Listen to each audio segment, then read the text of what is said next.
May 6, 2017, bandang alas 5 ng umaga, sinalakay ng Compostela Valley, Davao Gulf Sub-Regional Command ng New People's Army ang Mill Oro Mining Corporation sa sitio Salingcomon, Barangay Macambol, Mati City, Davao Oriental.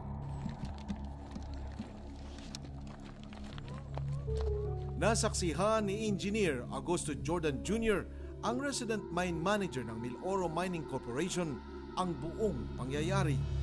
Nasa kwarto siya ng mga sandaling yun nang marinig niya ang kaguluhan. Nang sumilip siya sa bintana, nakita niya ang mga armadong kalalakihan na tinitipon sa isang lugar ang mga tauhan ng minahan. Mabilis na nadisarmahan ng mga ito ang kanilang mga gwardya bago pinasok ang female dorm at sumunod ang male dorm. Agad naisip ni Engineer Jordan na mga NPA ang mga persahang pumasok sa kanilang compound. Mabilis siyang nakatawag sa kanyang may bahay at sinabi niya rito ang nagaganap at sa kanya itinago ang kanyang cellphone sa comfort room. Nakita ko yung mga tao ko, bakit parang may lakad itong mga ito, may dalang maleta. Then may nakita nga ako na naka-boots. Kinabahan ka na nun? Kinabahan na ako, yung naka-green. Okay. Tapos may yung... Naglaro sa isip mo? Sabi ko, bakit kami na... NPA ito, sabi ko gano'n. Estimate namin, nasa 20 sila.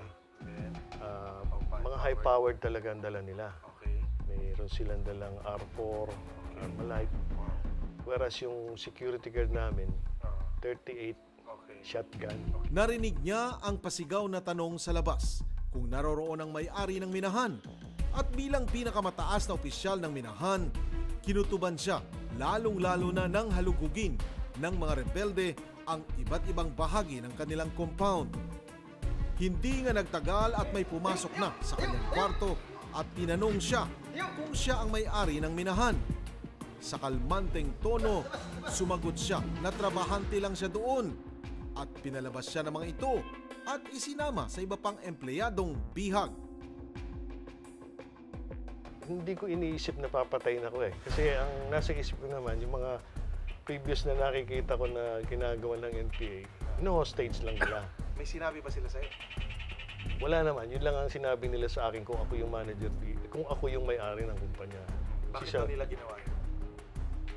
Noon nila in-explain nung naipon na kami sa isang lugar, sinisira daw namin ang kalikasan. Tapos yun nga na yung parang binibigyan nila ng emphasis yung sinabi ni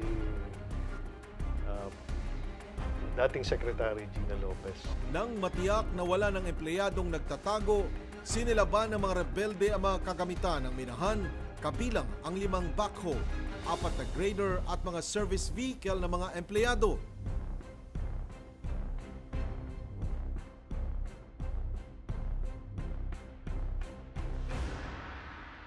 Tinangay rin ng mga rebelde ang mga armas na mga gwardya ng minahan, mga gamit sa komunikasyon at iba pang mga gadgets. Ayon sa Mill Oro, halos 160 million pesos ang naging damage sa naturang pag-atake. Magandang gabi, Pilipinas!